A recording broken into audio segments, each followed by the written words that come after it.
John McAfee died broke in prison.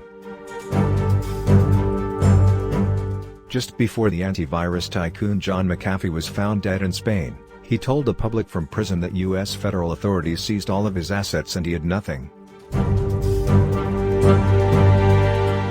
Now a biographer who is writing a McAfee-based biography has corroborated McAfee's story. The author Mark Eglinton says that McAfee was also unable to pay for the requested biography.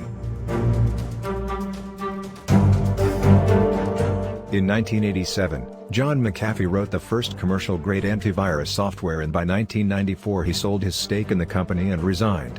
By 2007, reports show that McAfee's net wealth peaked at $100 million, but allegedly his funds quickly evaporated in the 2008 financial crisis.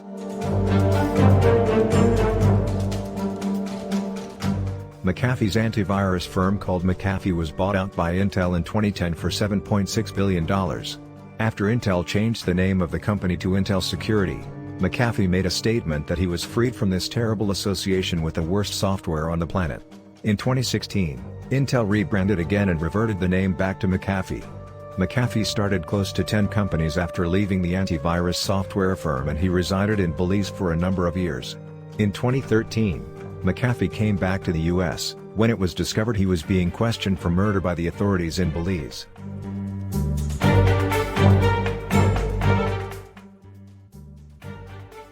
Speaking with the publication thedailymail.co.uk, Mark Eglinton, an author who was working on McAfee's biography, said the former antivirus tycoon was broke.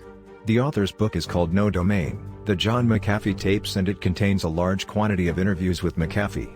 Eglinton explained to Daily Mail this week that toward the end, McAfee wasn't able to pay for the requested biography's expenses.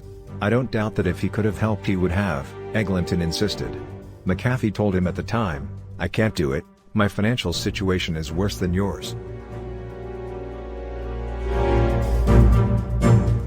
Reports have noted on countless occasions that McAfee lost his fortune during the financial crisis in 2008, but Eglinton rebuffed this theory. "We got a lot into where he spent his money over the years. He had his money in very safe investments, but he built houses, absolutely bizarre properties. Some of them, he never slept a night in the property," Eglinton said during his interview. Because of the Great Recession, some of McAfee's properties were sold at significant losses. For instance, the report notes that McAfee once owned a Woodland Park, Colorado compound, which was once valued at $25 million when he purchased the property. The property was later auctioned in 2007 to a commodities trader for $5.72 million. The Daily Mail reporter Keith Griffith asked Eglinton about McAfee's last tweet from prison when he told people the U.S. seized all of his wealth. "The U.S. believes I have hidden crypto. I wish I did, but it has dissolved through the many hands of Team McAfee. Your belief is not required, and my remaining assets are all seized. My friends evaporated through fear of association. I have nothing. Yet, I regret nothing," McAfee tweeted before he passed. Eglinton told Griffith that McAfee liked to brag about being wealthy rather than admitting he was broke. Before McAfee's final tweet and his issues with U.S. law enforcement, one could assume McAfee still had lots of money at his disposal. "Rather than pretend he didn't have it, I think he was pretending he did," Eglinton said.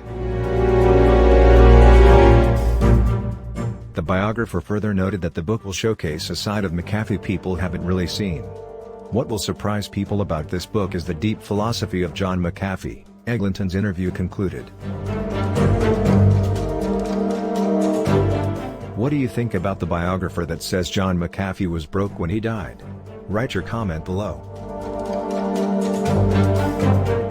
And subscribe for more news and updates about crypto. Thanks for watching.